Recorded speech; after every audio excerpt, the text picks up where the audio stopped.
Жаңағы айтқандарымыз біз қайтадан айта алмаймыз дәл солай. Енді ерекше болайын деп тұр бүгінгі подкастымыз негізі. Біздің кезіміздегі сияқты ойнау жоқ бұл жерде.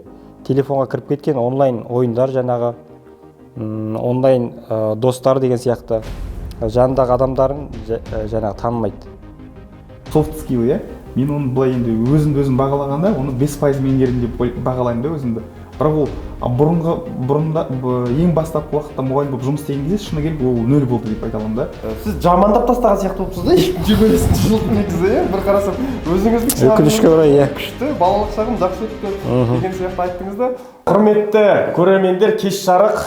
Бүгінгі подкастымызды бастаймыз. Бір сабақ ұстаздармен әңгіме подкасты. Бүгінгі тақырыбымыз жалпы жасанды интеллект жайында болмақ. Біз әр подкасттарымызды, осыған дейінгі подкасттарымызда осы жасанды интеллект жайында негізінен сөз қозғап кеткен болатынбыз. Бірақ бүгін бізде толықтай осы подкастты жасанды интеллектке арнауды жөн көріп отырмыз. Негізгі тақырыбы жасанды интеллект дәуірінде қалай оқытамыз. Яғни оқушыларды жасанды интеллект дәуірінде қалай оқыту керек. Сол жайында қазір әңгіме қозғайтын боламыз. Енді өзімді таныстырып өтейін. Мен алдындағы подкасттарда негізі таныстырмай жүр екенмін өзімді. Осы Қосшы гимназия мектебінің физика пән мұғалімі Елдос Дулатұлы. Ал енді келген қонақтармен таныстырып өтейін. Тақырыбымыз жасанды интеллект болғандықтан мен мектебіміздегі тәжірибелі информатика пәнінің мұғалімдерін шақыртып отырмын. Өздеріңіз білесіздер, подкастымыздың негізгі тұрақты спикері, өйткені жаңа өзімізді айтып өттік, жасанды интеллект цифрландыру кезеңінде бұл енді өте өзекті тақырып. Сондықтан сізді енді алдағы подкасттарда шақыра беретін боламыз. Информатика пәні, осы Қосшы гимназия мектебінің информатика пән мұғалімі, педагогика ғылымдарының магистрі Ерлан Ермекұлы. Студиямызға қош келдіңіз. Рахмет. Жақсы.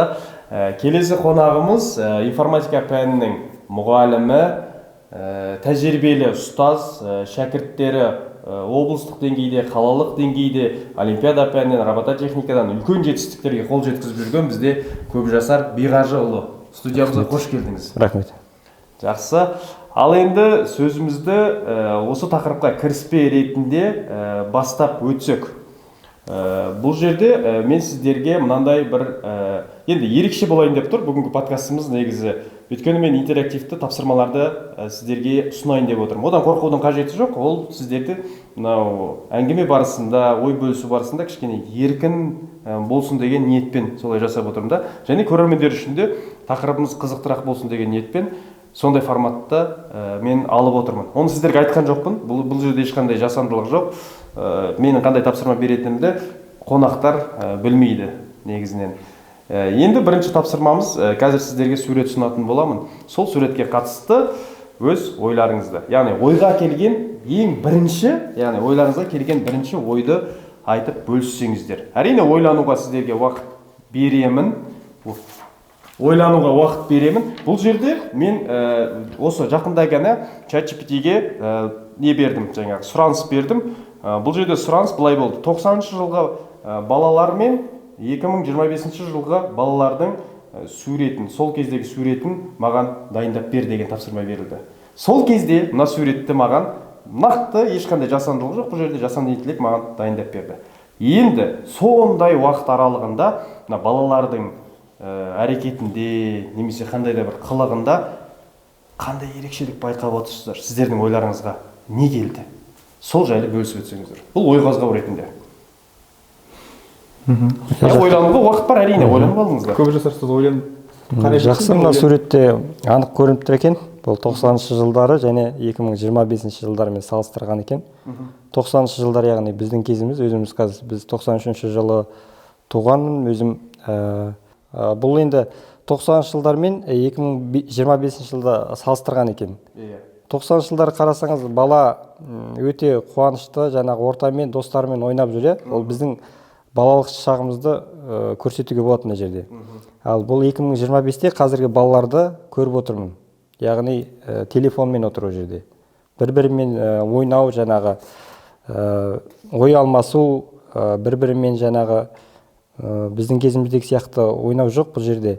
Телефонға кіріп кеткен онлайн ойындар жаңағы онлайн достар деген сияқты жанындағы адамдарын жаңағы танымайды. Бұл тек қана балаларда ғана емес, үлкен кісілерде де қазір кезігіп жатыр, ересектерде. Жақында осы Астана қаласында жаңағы жол көлік оқиғасы болған кезде ол жерде жаңағы жаяу жүргізушіні кінәлауға болады. Ол жерде телефонға қарап жаңағы кетіп бара жатқан. Ол жаңағы жан-жағын бақылауда ұстауымыз керек. Балаларға бірінші жаңағы ақыл айтпас бұрын өзіміз содан бастауымыз керек болып тұр ғой. Сонда бұл жерден біз түйетініміз, енді айтып өттіңіз, сіз жамандап тастаған сияқты болыпсыз да 25-ші жылдың негізі, бір қарасам өзіңіздің өкінішке орай күшті, балалық шағым жақсы өтті деген сияқты айттыңыз да, қазір енді барлық телефон кіріп кеткен, бір-бірімен сөйлеспейді, бір негатив байқалып қалды негізі сіздің позицияңыздан. Енді түсіндік, оны түсіндік, жақсы. Енді ол ары қарай жалғастыра береміз тақырып барысында. Енді өзіңізді тыңдайық, жақсы, өте жақсы, керемет. Бұл жерде ашық пікір ғой, дұрыс қой. Сіз алып не байқадыңыз, қандай ой келді? Бұл жерде екі ойда отырмын. Біріншісі ол бұрынғы заманда мынандай 90-шы жылдары нақты кішкене жоқшылық болды, кішкене бір дефицит болды деген сияқты. Сол кезде адамдар бір дүниелер жетпеді оларға. Сонымен одан бір қалай тамақ жағынан да, азық-түлік жағынан да адамдар қолжетімсіз болып, бір витамин алмай қалды деп ойлаймын. Денсаулықтарына сол бір заман нұсқаулығы жаман теріс жағы тиді, Енді бірақ мына жаққа қарасақ, біз қазір телефонның теріс жағын бұл жерде сипаттағанда, бірақ бұның ChatGPT бізге былай айтқанда жақсы жағын көрсетпей тұр.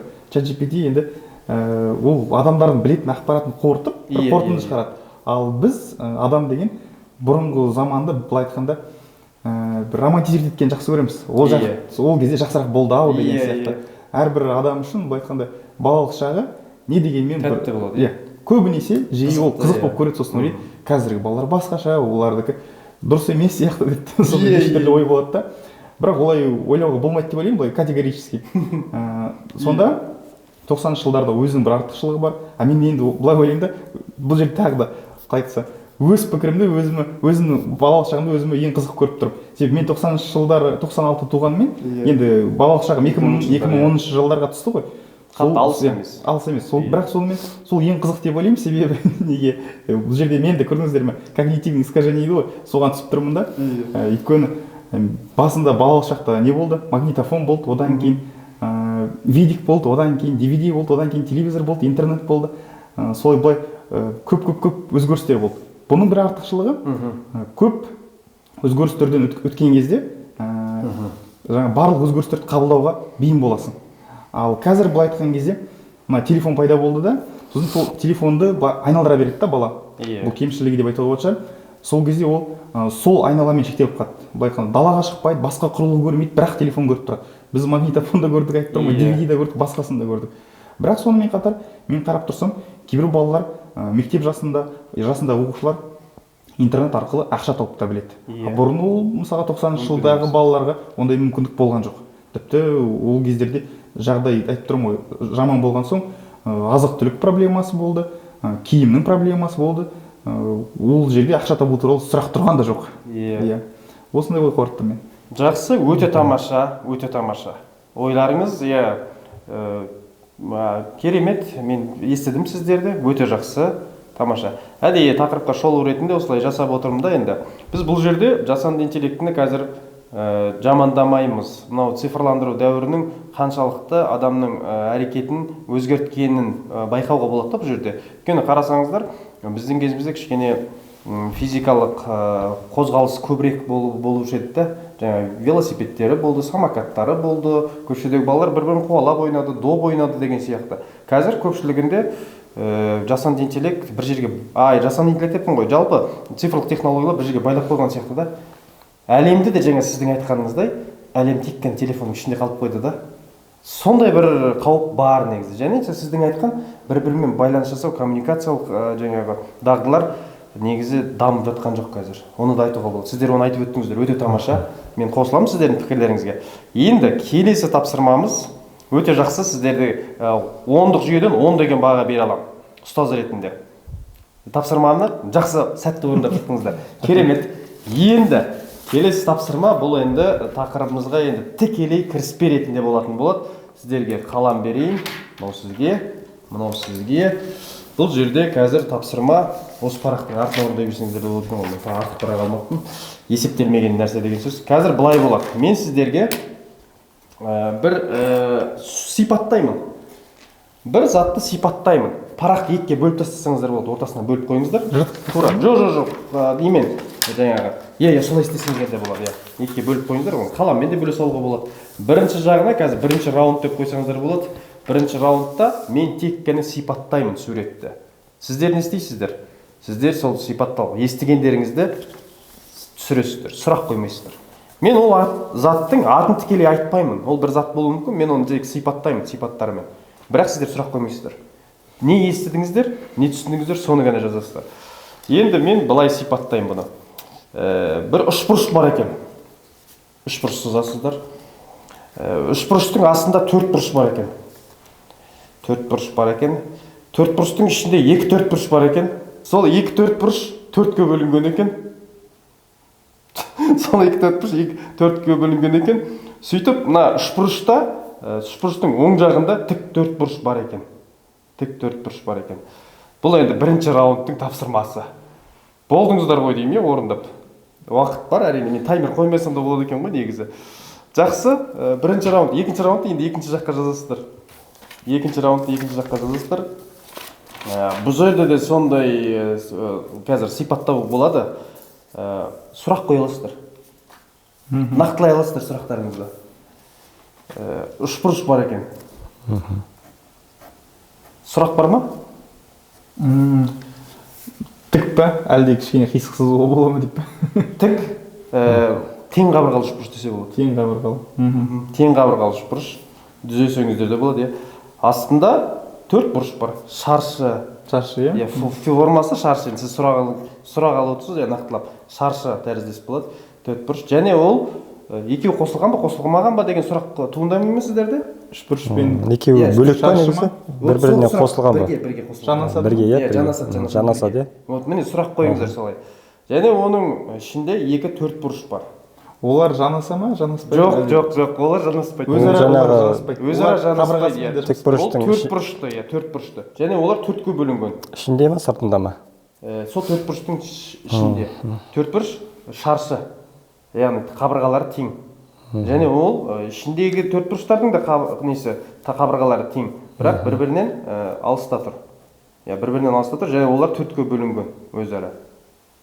Сол төрт бұрыштың өзі ішіндегі төртке бөлінген. Содан жоғары жақта, сол үшбұрыштың жоғары жағында, жаңа үшбұрыштың жоғары оң жағында мынандай тік төрт бұрыш бар. Тік төрт бұрыш бар. Ол жанасады ма? Ол жанасып тұр, ол жанасып тұр. Өте жақсы міне. Осымен аяқталды деп ойлаймын, Оң жағында ғана, сол жағында. Оң жағында. Төрт бұрыш ол шаршы емес қой деп. Тік төрт бұрыш ол шаршы емес, дұрыс айтады. Болды деп есептеймін. Енді екі суретті салыстырып көріңіздер. Біз қазір оны түсіретін боламыз фотоға. Сіз көрдіңіз, екеуін бірдей ашып көрсеңіз болады, мына сияқты. Бірінші раунд, екінші раунд. Нәтижесін салыстырып көрсеңіздер болады. Мен негізі мынандай суретті жасырған болатынмын. Бірі дәл келуі мүмкін. Бірақ байқадыңыздар ма, сұрақ қоя барсын. Мен сіздерді көріп отырмын. Мынау деген енді мүлдем алыстау, Екеуі бөлек жатыр, фотода көрсететін боламыз. Бұл екеуіңіздің неңізді. Мынау бірінші раундтікі, Әдемі, сіздің түсінігіңіз. Мынау кішін сызбапсыз ғой, мен айтып едім бұл. Дұрыс тыңдамадыңыз ба? Естімеймін. Робот па деп. Жоқ, робот емес, бұл үйдің суреті болатын. Бірақ байқадыңыздар ма сіздер?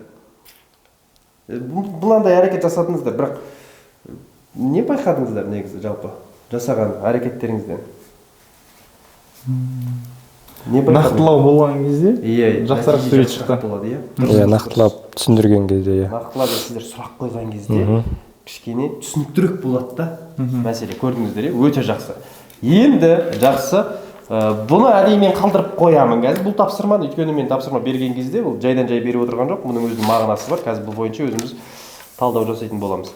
Енді жалпы кіріспе ретінде қарайтын болсақ, жаңа бөлісіп жатырмын сіздермен.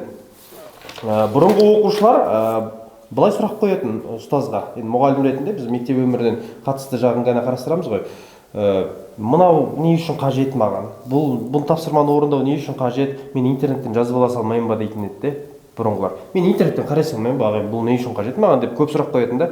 Ал енді бұл интернеттің заманында, ал қазір жасанды интеллекттің заманында, ойлаңыз, жасанды интеллекттің заманында бұл ақпаратты тауып ала салам деп айтатын да. Қазір жасанды интеллекттің заманында қандай сөз айтылатынын білесіздер ме? Мынаны жасап береді ғой маған. Ал керек болса. Сіз ойлаңыздар, қалай дамып кетті бұл нәрсе. Мен эссені жаздырып ала салмайын ба? Мен рефератты жаздырып ала салмайын ба? Кез келген мен слайдты жасатып ала салмайын ба? Мен кез келген жобаны жасатып ала салмайын ба? Сіздер ойлаңыздар, қалай сұрақ қалай қойылатын болып кетті. Онда не болды? Бұл қалай болды? Бұрын жарайды ақпаратты алып, ол бүйтіп синтез жасап, анализ жасап, өзі жазып қорытып шығатын да. Жаңа критическое мышление деген сияқты ғой, сындырғы ойлап деген сияқты. А қазір дайын продуктыны беріп отыр ғой, дайын товарды беріп отыр ғой бізге. Сіздер ойлаңыздар, бұл заманда мен мұғалімдерге кішкене ауырлау болатын сияқты да. Ауырлау болатын сияқты. Енді қараңыздар, жасанды интеллекттің жаңа қолдану бойынша да мемлекеттер көп енгізіп жатыр. Алдыңғы қатарда бізде ақш дейміз, иә, көп жаңағы жасанды интеллектке қатысты компаниялардың 80% ақштың несінде, үлесінде. Одан кейінгіде Қытай тұр, сосын Европа мемлекеттері аз мөлшерде, өте аз деуге болады. Бірақ дегенмен де бізде жасанды интеллект бойынша қарқынды мынау бағдарламаға енгізіп жатқан бұл Қытай мен Индия. Индияның мынау ақпараттық технологиялар жағындағы әлеуетін өте жақсы білесіздер, кадр жағынан жаңағы қалай деуші еді, Кремниевая долина деген қазақшасы қалай аталады? Солай айта берейік. Кремниевая долинадағы жаңа специалист мамандардың көпшілігі Үндістаннан, білесіздер, оны Үндістан мен Қытайда жаңағы Қытайдың өзінде мысалы бірінші сыныптан бастап жасанды интеллект бойынша дайындау міндеттеліп жатыр оқушылар. Сіздер ойлаңыздар, жасанды интеллект бойынша тікелей дайындық. Сосын Қытайда осы жасанды интеллектпен жұмыс істейтін мыңдаған оқу орны, сосын 40 миллион студентті дайындап жоспарлап отыр. Өте үлкен күш ол жерде, байқап отырсыздар, иә? Жарайды, оларда мәселе бар, өйткені халық саны көп, оларда ұстаз, мұғалім жетіспеушілігі деген үлкен не бар. Шалғай аудандарға ол жерде бармайды да, мәселе өте көпті, оқушылар көп, ұстаздар жетіспейді. Олар жаңа жасанды интеллект, және цифрлық технологиялардың мүмкіндігін сол олқылықты жою үшін қолданып отыр. Қазақстан бізде де қазір 2026 жылдан бастап, жаңа үкіметтің жарлығымен, мемлекет басшысының бұйрығымен бізге де білім саласына түбегейлі түрде енейін деп тұр. Білесіздер, иә? Біз қазір үлкен өзгерістің алдында тұрмыз. Бірақ Қазақстанға бұл біз қай жағынан пайдалана аламыз бұл мәселені? Жасанды интеллекттің мүмкіндіктерін, жасанды интеллекттің мүмкіндіктерін, сосын цифрлық технологиялардың мүмкіндігін Қазақстан қалай пайдаланады? Бізге қай жағынан ол плюс беру мүмкін? Сол жайында енді сөз қозғап өтсек. Бұл сауал енді ортаға тасталған сұрақ емес.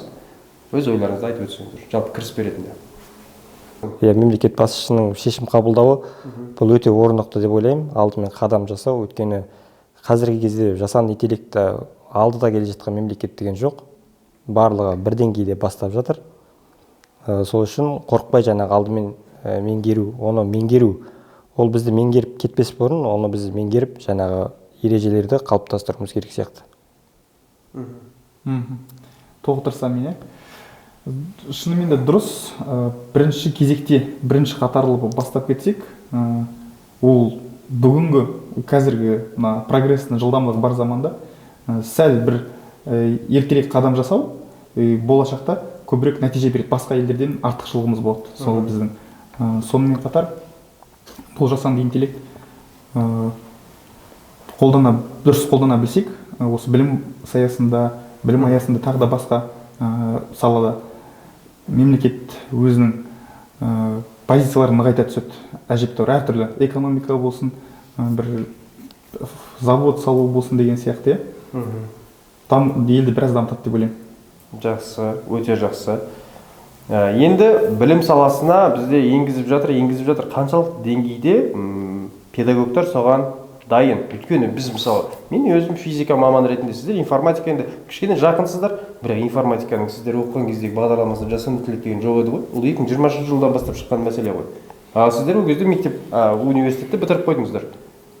Бұл педагогтар қаншалықты деңгейде дайын осындай өзгеріске? Жасанды интеллектті мысалы қолдану керек, меңгеру керек деген мәселеге. Қаншалықты деңгейде біз дайынбыз, өздеріңіз мысалы? Қалай баға бересіздер? Бір жартылай дайын сияқтымыз. 50%-ке? Иә. Оны неге сүйеніп айтып отырсыз? Неге 50%? Өз ойымнан, өз бақылауымнан. Бір мұғалімдер оны шынымен қолданып игеріп жатыр деген сияқты. Бір мұғалімдер оны алып кете алмай жатыр. Бірақ енді ол жас ерекшелігіне де байланысты болуы мүмкін. Бұрынғы өзінің әдіс тәсілі болса, бұрынғы кезеңге келе жатқан, ол да жаман емес негізі деп ойлаймын. Енді бірақ жаңашыл жас мамандарға оны игеру керек. Ол жерде жаңағы қазір оқушылар қолданып жүр ғой жасанды интеллектіні. Иә. Бірақ олар жаңа қолдану ережелерін сақтамай жатыр, үй тапсырмасын көшіріп алу деген сияқты. Бірінші біз мұғалімдер өзіміз меңгеріп, жаңа оқушыларға үйретуіміз керек сияқты. Бұл бір өзгеріс болып жатқандықтан, алдымен біз оны өзіміз меңгеріп, жаңағы жауапты, тек қана жауапты көшіріп алу емес, ол жерде талдау жасау, жаңағы сұрақтар бойынша талдау жасау, баланың деңгейіне қарай жаңағы АВС деңгейлі тапсырмаларды әзірлеу деген сияқты. Ол жерде ChatGPT тек қана бізге көмекші құрал ретінде ғана біз қолданамыз, бірақ та ар жағын біз ары қарай өзіміз меңгеріп сол тақырыпты біз көмекші ретінде соны оқушыға бағыттауымыз керек сияқты. Және де бағалау, жаңа оқушыны бағалауда да ол жерде өзгерістер керек болатын сияқты. Дәстүрлі бағалау әдісі тиімсіздеу болуы мүмкін дейсіз ғой, мынандай өзгерістердің кезінде, Әрине. Бүйтіп үй жұмысын орындап келді, бала өте жақсы, тамаша, бәрі орындап келеді, біз әділетті түрде баға береміз, бірақ қалай орындады? Ол дайын нәрсені бұл копировать вставить функциясын жақсы меңгерген балалар енді солай жасап келе салады да. Оның бір қауіптілігі, оны оқымайды да ғой мәтін, жауапты оқымайды да тұр ғой олар. Ондай жағдай тіркеледі ғой, білесіздер өздеріңіз. Ойланбайды оқушы. Ойланып та жатқан жоқ.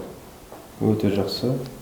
Тамаша, жақсы. Өзіңіз қаншалықты деңгейде дайынмын деп ойлайсыз? Жасанды интеллектінің мысалы пайдалану бойынша ұстаз ретінде. Менің өзімде мысалға енді бастап оны жаңа меңгеру үстіндеміз. 2025 жасанды интеллекті жыл деп айтуға болады. Өзіңіз нақты кіріскен жыл 2025-тің жаңа оқу жылы. 2025-2026. Өте жақсы, тамаша. Жақсы. Енді осы ұғымды ары қарай жалғастырайық. Бізде цифрлық педагогика деген қазір не шығып жатыр?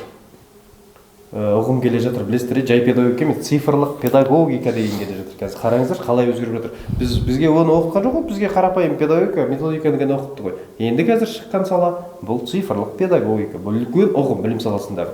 Бұны мысалы ұстаздардың кейбірі біреу білсе, біреу білмес.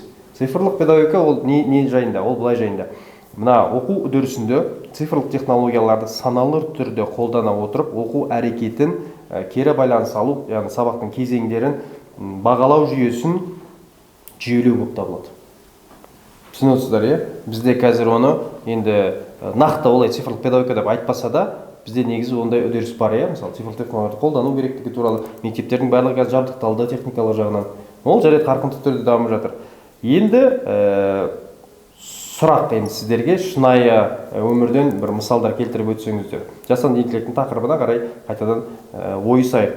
Бұл жерде, мысалы сіздердің өмірлеріңізде оқушыңыз бар, мысалы шәкіртіңіз бар, ол бір жасанды интеллекттің мүмкіндігін, технологиясын, жасанды интеллект технологиясын бір бағдарламаны қолданды, және сіз соны байқадыңыз, сол кезде бір ерекше болған бір жайт сіз үшін.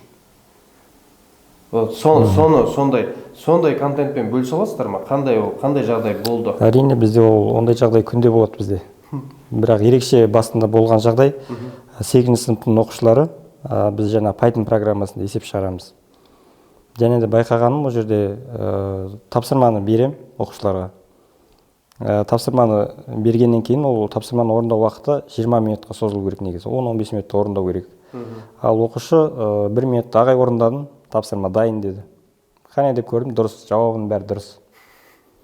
Жақсы дедім, соны қарасам, уже көшіріп алған тапсырманың бәрін, ChatGPT-ден дайын жауаптарын көшіріп алған. Енді ағай, оқушылардың жаңағы бағалау, яғни оқушылар ойлайды, есепті шығарсам болды, мен бүгін сабақтан 10 бал алам деп. Жаңағы бағалау жүйесін өзгерту керек деп отырғаным сол. Жаңағы есепті мен талдауды сұрадым оқушыдан.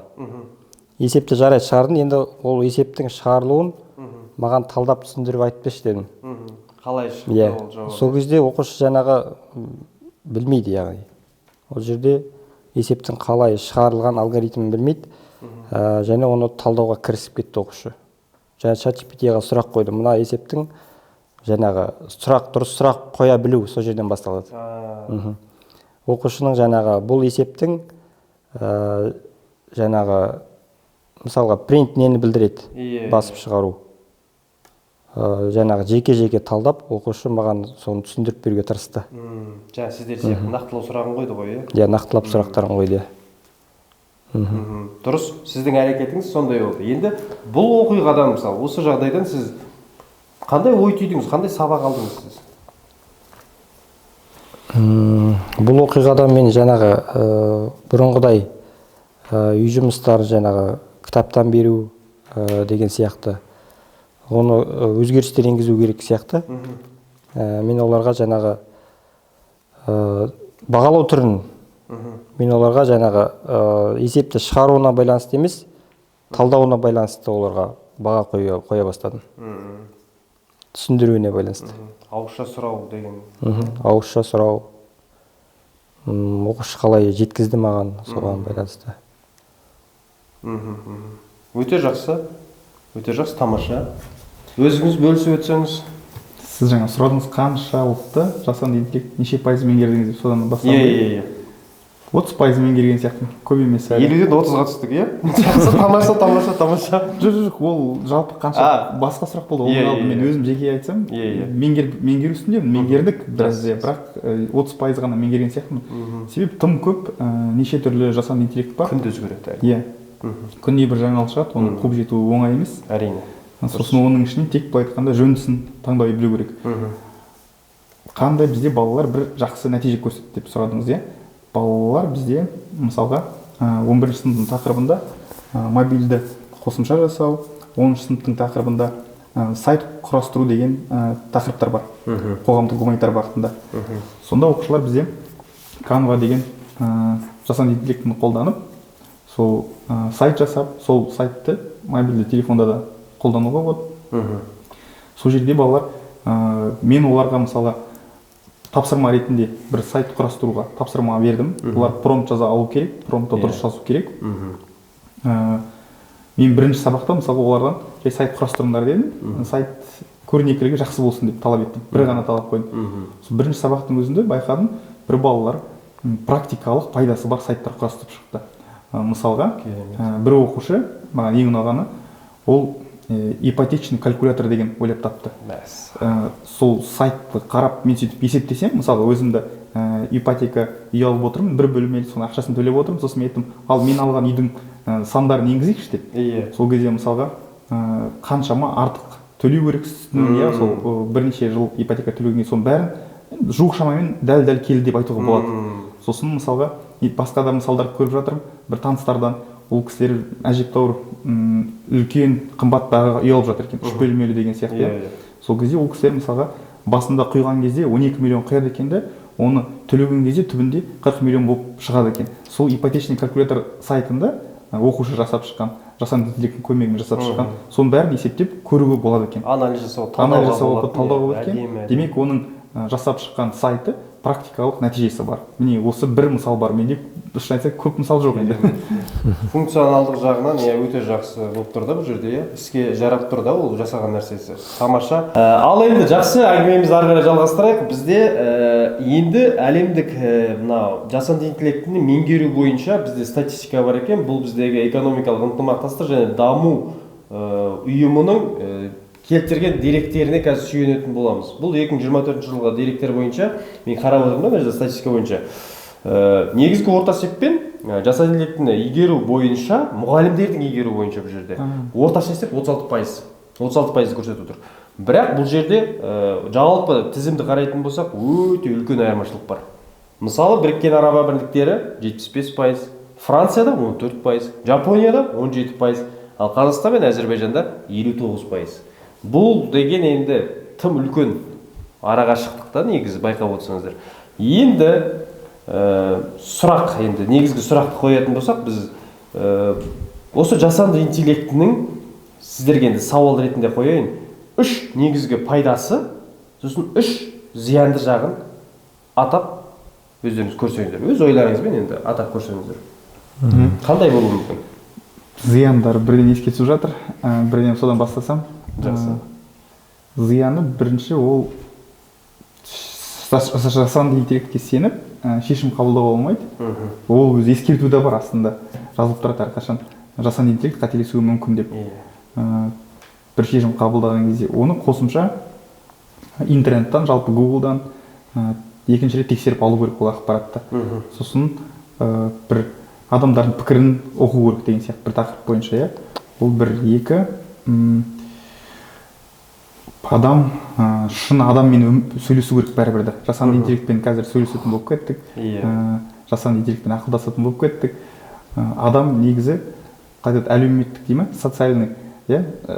Жануар деп айтады ғой. Әлеуметтік жануар деп. Демек адамға басқа адаммен әңгімелескен, сөйлескен керек. Онсыз ол адам бақытты бола алмайды. Ол туралы ғылыми зерттеулер де бар. Бұл екінші кемшілігі. Үшіншісі, мынандай бір иллюзия пайда болады. Адам ойлайды, бір тақырыпты зерттемеймін, кез келген сәтте жасанды интеллект сұрай саламын ғой деп. Ал оның өзі бір дағды керек. Оны қайта-қайта сұрап, зерттеп көру керек та. Сосын барып қана енді бұл осы тақырыпты өз бекітті, бұған келіп болашақта оралып, ары қарай кез келген сәттен зерттеп кете аламын деген сияқты, иә. Бір рет болсын қолданып көру керек. Бұлай ойламау, жасанды интеллект бар, болды, кез келген проблема шеше беремін деп. Ондай бір иллюзияға алданып қалмау керек. Енді артықшылықтары, оны ассистент мұғалім ретінде қолдануға болады. Сұрақтар қоя бересің, ол ешқашан шаршамайды, жалықпайды, көңіл күйі түспейді, әрқашан қолдауға дайын, көмектеседі. Екіншісі, жаңа атадым, бір шешім қабылдаған кезде кемшілігі бар деп. Бірақ сонымен қатар бір тез шешім қабылдау керек болған кезде Google'дан іздеп жатқаннан гөрі жасанды интеллектқа жолыққан жеңіл. Үшіншісі, сол білім саласында пайдасы үлкен, балаларға сабақты түсіндіруге көмектеседі. Жақсы, тамаша жауаптарыңыз, ойға қонымды.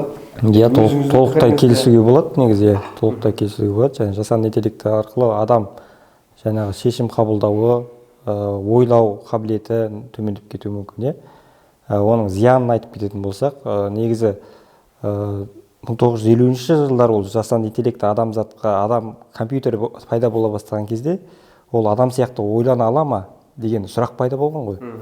Және 1984 жылы Терминатор деген фильмді көрдік, біз Арнольд Шварценеггердің әлемге танымал еткен сол фильм, яғни ол кезде адамзат ойлай бастады, жасанды интеллект адамға қарсы тұру мүмкін ба деген сияқты, яғни супер интеллект пайда бола ма деген сияқты, сондай бір қауіп бар.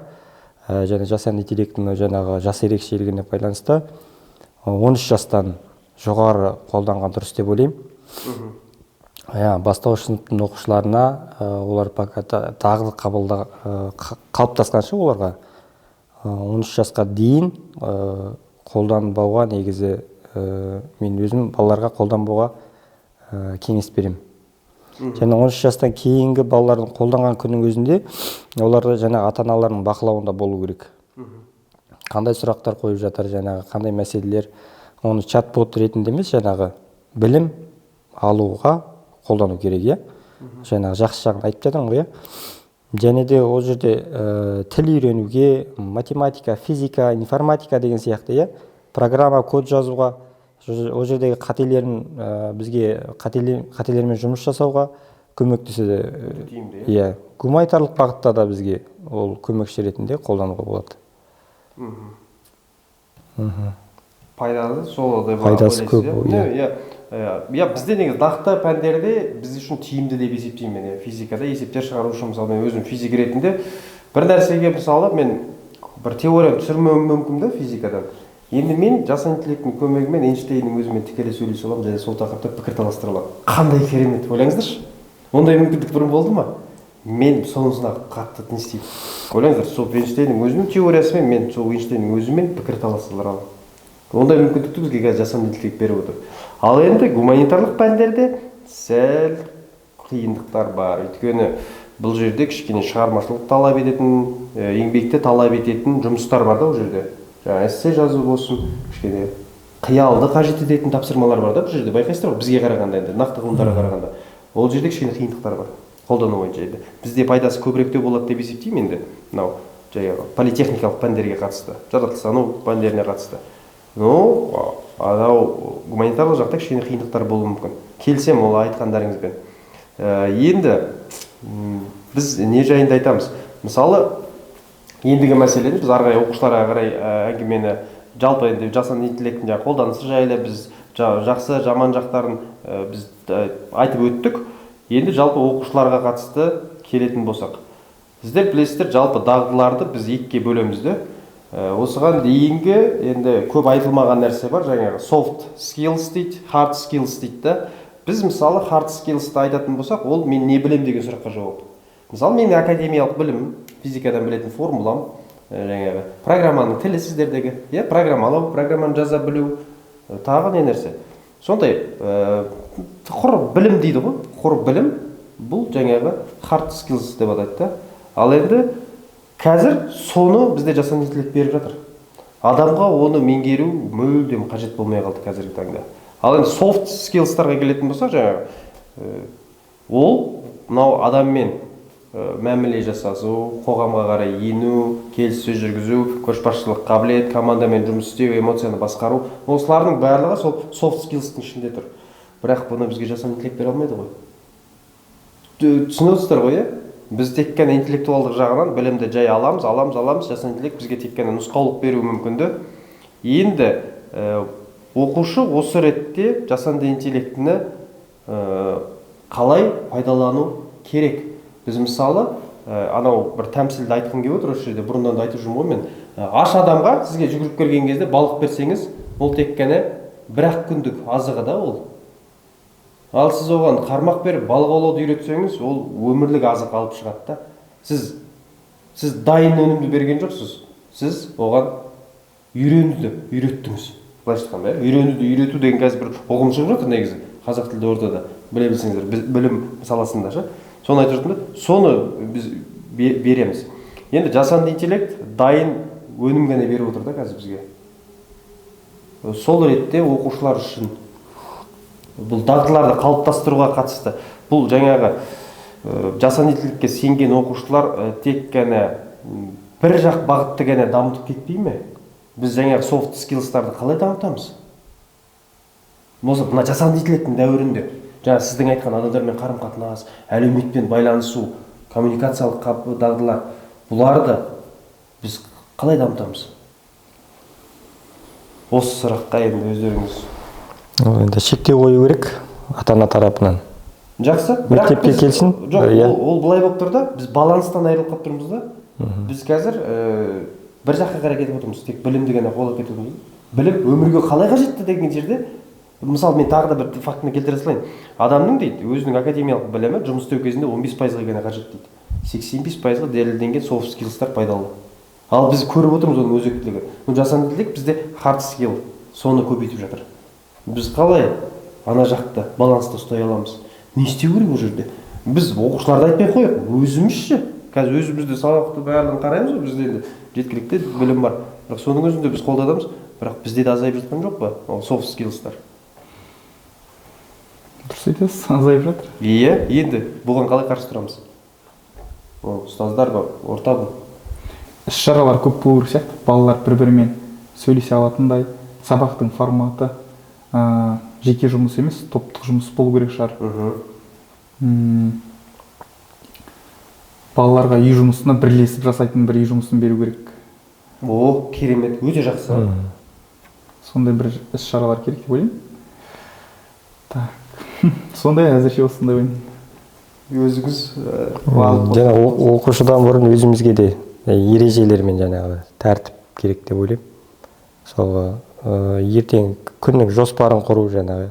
Иә, дұрыс, ол да бар. Уақытты тиімді пайдалану. Телефонда қанша уақыт қолданамын мен, компьютер алдында қанша уақыт отырамын деген сияқты. Соның бәрін есептеу керек. Достарыммен қанша уақыт жүремін мен, үйде мысалға балаларыма қаншалықты көңіл бөлемін. Иә. Соның бәрін ескеру керек. Ол мәселе біз өзімізде де бар нәрсе де негізі, иә. Мысалы, дисциплинамен деген сияқты, тәртіппен, уақытты үнемдеумен. Бұл енді жайдан жай айтпайды ғой, 21-ші ғасыр бұл дағдылардың заманы деп. Осы ретте жасанды интеллект бізге пайда емес, керісінше зиян келтіретін сияқты. Мен былай өзімнің пікірім ғой, енді былай ойлап айтатыным. Жақсы, жаңа үй жұмысына тоқталдыңыздар сіздер. Үй жұмысы қандай форматта берілу керек? Сіз бір пікірді айтып өттіңіз, енді сол жайында айтып көрсек. Өйткені қазіргі заманда үй жұмысын беру мұғалімдер үшін өзі өзекті нәрсе ме? Бірақ біз білеміз, ол өте маңызды нәрсе екен, үй жұмысын орындау, балалардың жаңа үйден практикалық ары қарай дамытатын білімді бекіту үшін керек нәрсе ғой. Біз жарайды бердік дайын ақпаратта, олар бекіту үшін үйден жұмыс істеу керек, және ойлану керек те олар. Олар ойланбай дайын дүниені әкеліп отыр да. Енді бізге бұл жерде не істеу керек? Бізге артық сағат қосып бермейді жеке жұмыс үшін оқушылармен. Оқушылар өйткені үйде жұмыс істеу керек. Біздің сағатымызда шектеу. Сол кезде біз не істеуіміз керек? Үй жұмысының форматын қалай жасау керек? Сол жайында пікірлеріңіз. Өйткені бұлмен біз кездесеміз. Біздің болашақтағы мәселеміз осы болады. Ерте ме, кеш пе осы сұрақ сіздерге өмірде қойылатын болады. Үй жұмысын жасанды интеллектпен жасап келсе, оны тексеретін жасанды интеллектілер керек бізге. Өте жақсы. Демек, плагиатқа, жасанды интеллектінің плагиатысына тексеретін жасанды интеллект керек. Сондай бір жасанды интеллектіні бізге демек мемлекеттің дәрежесінде ме, барлық жерге енгізу керек. Тегін қылып бір сайт болу керек, соны тексере алатын. Әзірше осындай ойым. Өзіңіз бір ойыңызда үй жұмысы бұрынғыдай жаңағы кітаптан берілу, оны жаңағы бәрін оқушы ескеру керек. Соны оқушы дайын жауабын көшіріп келмес үшін біз ол жерде үй жұмысын басқа бір әдіспен беру керек сияқты. Оны әлі қарастырмадым. Қазір оқушылар дайын нәрсеге үйреніп алған, олардың жаңағы қалай қызығушылығын арттыру керек деген нәрсе ғой, мотивациясын қалай арттырамыз? Жарайды, бізде сыртқы мотивация бар да, біз бағамен қорқытуымыз мүмкін, жаңағы ата-анасына айтамын деп қорқытуымыз мүмкін. Ол сыртқы әсер ғой. Ішкі әсерге қазір келетін болсақ, педагогикада біз оқыдық, ішкі әсерді зерттейміз. Ол мынандай үш негізгі неден тұрады екен. Теориялар көп қой, мен негізгі өзіме жақын айтып жатырмын да. Үш негізгі мотивация. Оқушыны қалай не істей аламыз біз? Ол автономдық болу керек. Оқушы мына тапсырманы өзім таңдадым, бұл менің өзім шешімім деген оған сезім беру керек екенбіз біз. Автономдық. Бұл ішкі мотивацияны арттырады. Одан кейін құзыреттілік дейді. Өзінің орындай алатын деңгейіндегі тапсырманы беруіміз керек. Ол жерде деңгейлік тапсырма сіз ұсына саласыз. Оңай, орташа, қиын тапсырма деп. Өзін таңдайды және өзінің деңгейіне сай тапсырманы алады. Одан кейін қатыстылық деген бар. Қатыстылық деген сіздің тарапыңыздан ол кері байланыс күтеді екен. Және ата-ана, менің осы жерде айтатын нәрсем, ата-ана бала жаңа ой тапсырмасын орындап келген кезде оны мақтамайды, оны бағаламайды. Өте жаман нәрсе сол да. Өтірік сұрайды, қанша баға деп қана сұрауы мүмкін. Бірақ көпшілігінде осы нәрсе болу керек. Ол қатысты болу керек те. Бала түсіну керек. Мен мына тапсырманы орындасам, ата-анамнан осындай кері байланыс аламын. Немесе ұстаздан осындай кері байланыс аламын. Қатыстылық. Осы негізгі үш факторды біз дұрыс алып жүретін болсақ, жаңа сияқты деңгейлік тапсырмалармен өзіне таңдау жасатып, және кері байланыс уақытымен берілетін болса. Осы кезде ішкі мотивациясы артады екен оқушының. Сол кезде ода кішкене болсын, жаңағы көшірмеу деген сияқты нелер мәселелерді біз жоя алады екенбіз да. Және бұл жерде жасанды интеллекттің өзін қолданып жүруге болады. Сондай да ұсыныс бар. Тағы бір ой келді. Тапсырманы күрделі болу керек. Жасанды интеллект шеше алмайтын мәселе беру керек. Ол өте қиындау енді. Енді біз Илон Масктың әңгімесін естідік қой. Бүкіл адамзатты жинап алғанның өзінде жасанды интеллекттен жаңағы аса алмаймыз біз. Сондай қазір не шығып жатыр ғой. Не жаңа сіз сияқты ғой, сіз өзіңіз практикада қолданасыз ғой, сонымен бөліссеңіз, мысалы. Сондай саналы түрде қолданатын алгоритмді біз үйретуіміз керек сияқты балаларға, иә? Жаңа маған мұғалім сияқты тек қана дайын жауабын ұсынба, маған кеңес бер. Тек қана қадамдарын көрсет.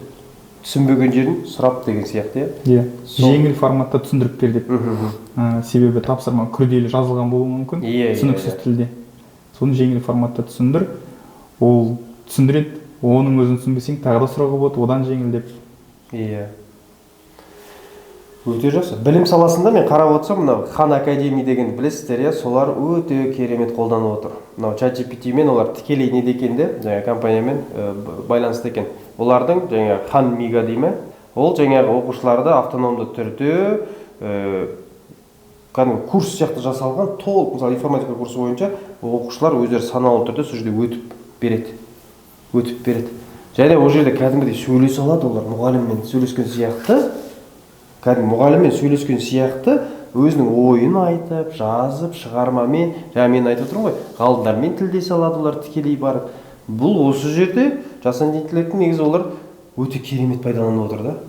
Бізге де оны қолдануға болады. Енді мәдени деңгейіміз сай келмеуі мүмкін. Бізде білесіздер ғой, андай еркіндік деген нәрсені хаос деп түсінетіні бар да бізде, оқушылар әсіресе. Бізде осы бір жаңа ойлаудың несін жою керек сияқты.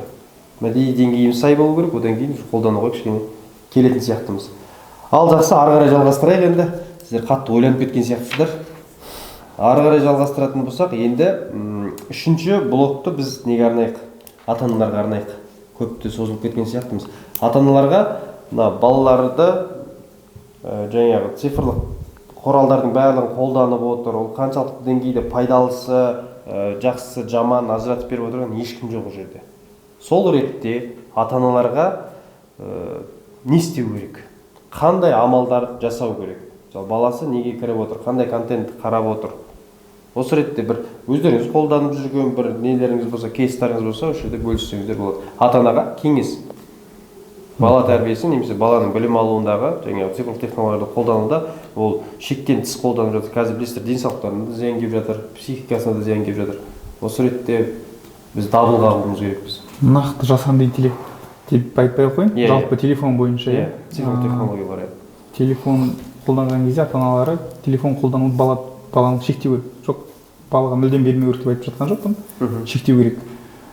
Себебі балалар түнде ұйықтамай келеді, мектепке шаршап келеді, одан олар мектепке сабаққа келгенде ынталары төмен, зейіндері төмен, ұйқылы ояу отырады. Осы жерден біз мектепте ақсаймыз. Қиындық осы жерде жатыр. Енді жасанды интеллект бойынша ата-аналар бұл жерде білмеймін не істей алады екендерін, оны ешқалай шектеу қажет емес сияқты маған. Әке болғаннан кейін 4 баланың әкесімін. Үлкен ұлым жаңағы Рамазан 4-ші сыныпта оқиды. Оған жаңағы ол қазіргі балалардың бәрі Roblox деген ойын ойнайды, иә. Жаңағы оған бірде қой деп айтасың, бір рет қой деп айтасың, ол бәрібір де қоймайды. Жақсы деп айтады. Бала болған соң ол достар ойнайды, тартып тұрады бәрібір достары. Сосын оны жаңағы бақылауға алдым. Яғни Google компаниясының Family Link деген несі бар, приложениесі, қосымшасы бар. Соны телефонға орнатып, Google аккаунт арқылы және оның жүрген жерін, қандай ойындар ойнады, бүгін қанша сағат телефон жұмсады, уақытын жұмсады, соның бәрін бақылап отырып, жаңағы таймер қойып тастауға болады әр ойынға. 9 жастағы бала деген енді күніне 1 сағат телефон көрсе, негізі сол да жетеді деп ойлаймын. Көп деп? Көп, әуелі көп, иә. Көп деп айтпаңыз, ол өйткені мен бір байқағаным, бақылауға алмаған кезде 6 сағат көрген екен. Мен көрдім, 6 сағат уақытты жұмсаған екен. YouTube-қа, Roblox-қа.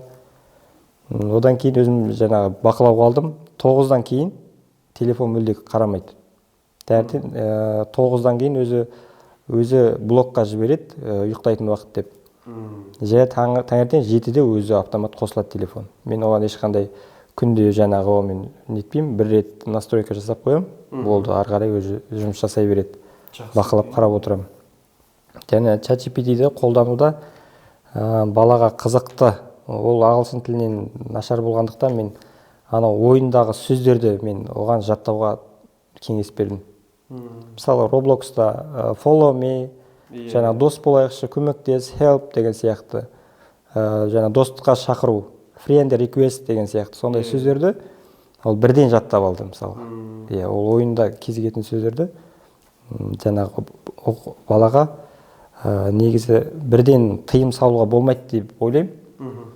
жаңағы ойын ойнап отырғанда да бірден ескертемін. 10 минут уақытың қалды, телефонды өткіз деп. Жаңағы уақыт аяқталады деп сияқты. Өйткені ол ойын ойнап отырған кезде ол жаңағы бір мақсатқа жету үшін ойнап отыр ғой. Ал телефонды бірден алып қойсаң, ол бала жаңағы психикасына әсер етеді, ол әсер етеді, қатты әсер етеді ол. Өте жақсы негізі. Дұрыс сияқты мотивациясы қатса, былай айтқанда, ана қайтса кнут и пряник дейді ғой. Демек бұл жерде ескертілген. Көп жасар ұстаздікі 1 сағат уақыт шамасында бар, бала оны білет, ереже бар. Сол ереженің аясында өзі телефонды тиімді қолданып тіпті үйренеді. Сол 1 сағат, мысалға, ол 1 сағаттың жарты сағатын сабақ оқуға келді. Жарты сағаттың ғана қалған сонда Роблоксқа қалады да. Өте жақсы деп ойлаймын. Жақсы әдіс деп есептейсіз. Тамаша, ондай әдістердің көпшілігі бар. Белгілі бір уақыт, жаңағы түнде бірге қарамау керек смартфонды. Көп жасар ол ақылы ма? Жоқ, тегін. Сол көрерменді біліп отырсын онда. Сол өте пайдалы. Оны сілтемеде жазып кететін боламыз. Енді жақсы біраз тақырыпты біз шолып өттік. Жалпы Қазақстанның педагогтарының дайындығы жайлы айтып өттік. Бізде, мен өз ойымнан айтатын болсам, сол мәселеге қатысты. Бізде асығып жатқан сияқты. Тым асығып жатқан сияқты. Және мұғалімдерді 26 жылдан бері, 26 жылы жаппай енгіземіз дегені енді асығыстық сияқты. Өйткені асыққан нәрсе ол нәтиже қатты бере қоймайды ғой.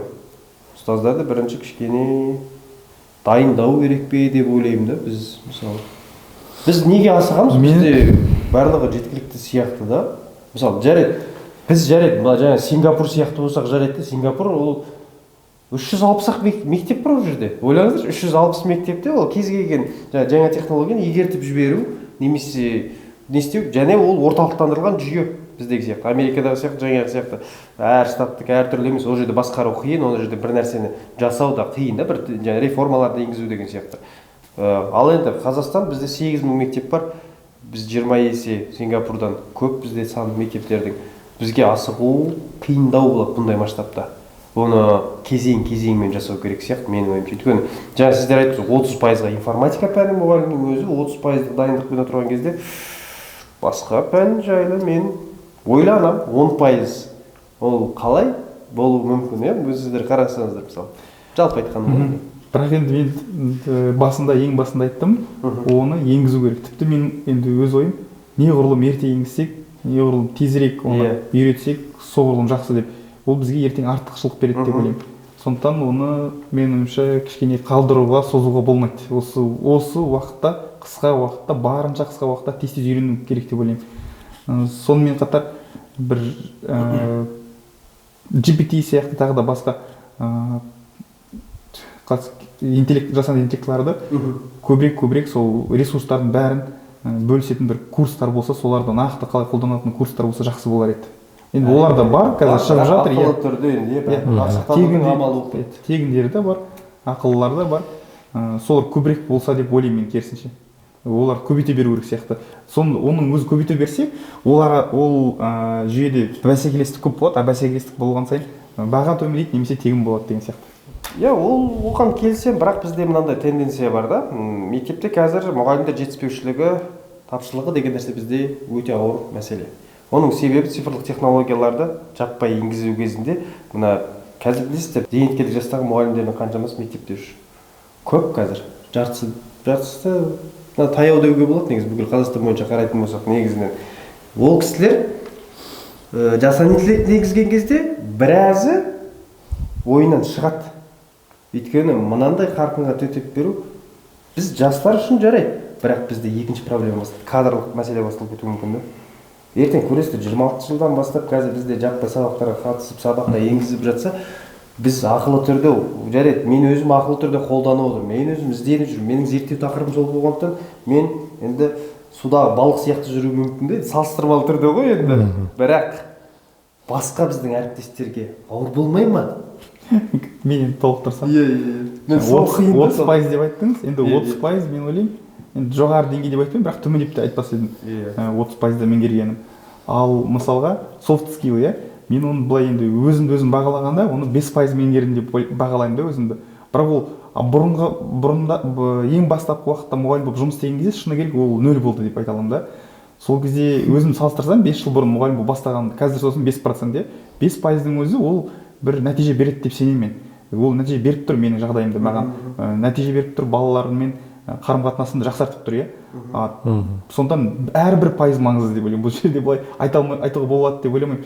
5% аздау, 30% аздау деп. Салыстырмалы түрде айтып жатырмын да, бізде жаңағы әлемдік дерек бойынша кішкене жоғары беріп жіберген сияқты.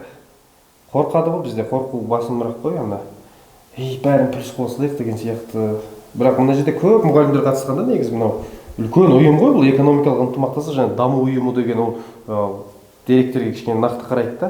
Бірақ Қазақстан жоғарылау сияқты, Білмеймін, мен нақты болады деп ойлаймын, онда зерттейтін ғылыми зерттеулерде. Мысалы, Қытайда, Үндістанда жаңа айтып отырмыз, бірінші университеттерді дайындап жатыр студенттерді. Ол бірінші студент университеттерді дайындап, сөйтіп барып сол жағынан кейін ауысып отыр да.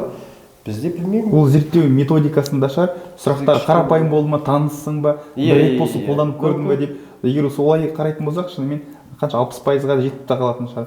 Басқа бір зерттеулерді мен қарадым, мысалы, ол жақтарда 20% шамасында дейді. Сондықтан ол зерттеуден зерттеуге байланысты, әртүрлі зерттеудің методикасына байланысты деп ойлаймын. Әрине. Ол уақытымен келеді деп ойлаймын, бір жағынан. Бір сауалнама алу керек сияқты, Мен өзім ойлап жүрмін, шамасында зерттеп көру керек, бізге өз мектебімізді. кезде сұрап жүрміз ғой, біраз бағдарламаларды білмейді, бірақ енді дұрыс қой, білмейтіндері білу үшін келеді ғой, дұрыс па? Келгендері жақсы. Әрине. Сұрап жүргендер қаншама, қызығып, өйткені заманның талабы ғой. Мұғалімге міндеттей алмайды деп ойлаймын. Енді жастарға жаңағы білім жүйесінде мұғалімдерге осы жасанды интеллектіні қолдану керексін деген ештеңе жоқ. Ең бастысы ол оқушыға білім беруге, қалай болсын, дәстүрлі болсын, оқушыға қалай білім беру, бастауышқа мүлде мысалы қолданбай қоюға да болады деп ойлаймын, жасанды интеллектіні. Ал жақсы, ойларыңызды бөлісіп өттіңіздер. Өте жақсы, керемет подкаст ой-талқы болып өтті деген сенімдемін. Енді көрермендерге тағы да бір айтылмай қалған жерлер болса, мәселелер болса, осы жасанды интеллектті білім саласында қолдану бойынша тағы да сұрақтарыңыз болса, комментарийға міндетті түрде біздің осы парақшаға жазып кетсеңіздер болады. Енді тақырыбымызды қорытындылайық. Бұл жерде сіздерге бір тез жеңіл сұрақтар қойып өтсем, ауыр емес, енді осы жаңағы талқылаған тақырыбымызға қатысты болады ол сұрақтар. Енді ойлануға да көп уақыт қажет емес деп ойлаймын ол сұраққа. Сұрағымыз былай болады. Біздің негізі талдап жатқан тақырыбымыз мынау жасанды интеллект дәуіріндегі оқыту процесі, яғни оқушыларды қалай оқытамыз деген тақырыпты алып отырмыз ғой енді біз, білім саласында жасанды интеллектіні пайдалы жағы, зиянды жағын қалай баланста ұстаймыз. Осы мәселені қозғап отырғандықтан енді сіздерге үш сұрақ қойылады. Сауал дей салайыншы мен. 3 сауал. Жасанды интеллектіні қолдану бойынша 3 кеңес беріп өтсеңіз. Бірінші ұстазға, екінші оқушыға, үшінші ата-анаға. Уақыт кетті. Кім бастайды? Ерлан ұстаз бастаңыз. Жарайды. Ұстазға әрдайым жаңа түрлерді іздеп жүру керек. Себебі ол оқушыға үйрететін болады. Оқушыға оны әділ қолдану керек. Ата-анаға баласын қалай қолданып жатқанын қадағалау керек. Дұрыс, керемет, жақсы, қысқа да нұсқа, әдемі, түсінікті болды маған.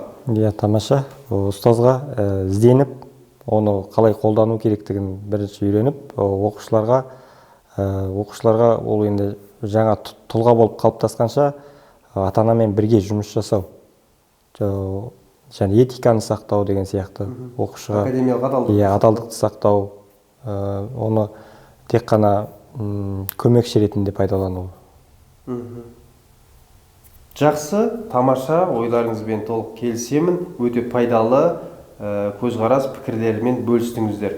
Енді қысқаша қорытындылайтын болсақ тақырыбымызды, жасанды интеллект енді бұл қалай десек те біздің қоғамға немесе өмірімізге еніп қойған нәрсе.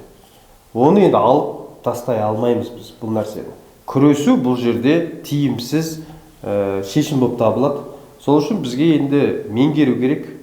Заманды білесіздер, өмір қарап отырсаңыздар, өзі ғылым әлем дамыған сайын, заман өткен сайын қарасаңыздар, адамның механикалық қозғалысы да тез болып бара жатыр. Мен физикалық тілде айтып отырмын. Механикалық қозғалыс дегеніміз адамның бір жерден дененің дейміз екінші жерге уақыт өтуіне байланысты ауысуы өте жылдам болып жатыр, дұрыс па? Сонымен қатар басқа өзгерістер өте тез дамып жатыр.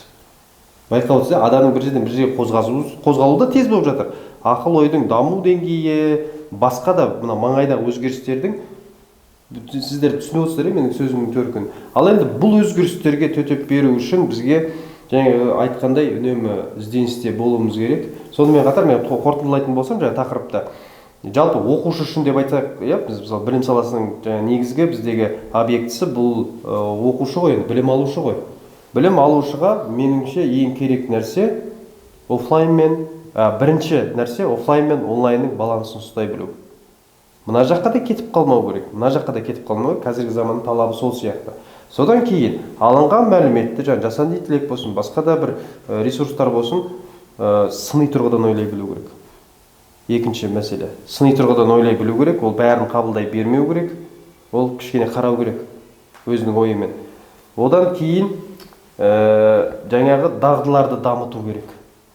Осы негізгі басымдықтарға көңіл беретін болсақ, біз бұл кезеңнен де абыроймен өтетін сияқтымыз. Мен соған сенімдімін. Енді ұстаздар болғандықтан, информатика пәні ұстаздар болғандықтан, енді сіздерді қонақ ретінде шақырдық. Керемет ашып бердіңіздер тақырыпты. Сіздерге келгендеріңіз үшін көп рахмет айтқым келеді. Жұмыстарыңызға сәттілік, табысты болсын, ешқашан тоқтамаңыздар, даму үстінде болыңыздар, отбасыларыңыз аман болсын. Көп рахмет келгендеріңізге. Қонақтарға да уақыт бөліп енді тыңдаған үшін осы тақырыпты көп рахмет айтқымыз келеді. Сіздермен болған Қосшы мектеп гимназиясының мұғалімдері, ұстаздары. Келесі подкастта кездескенше. Тағы бір айта кететін нәрсем, қандай тақырыпты көргілеріңіз келеді, қандай мәселені енді білім саласына қатысты қозғауды қалайсыздар? Енді біздің қозғағанымызды қалайсыздар, оны комментарийға жазып кетсеңіздер болады. Сау болыңыздар.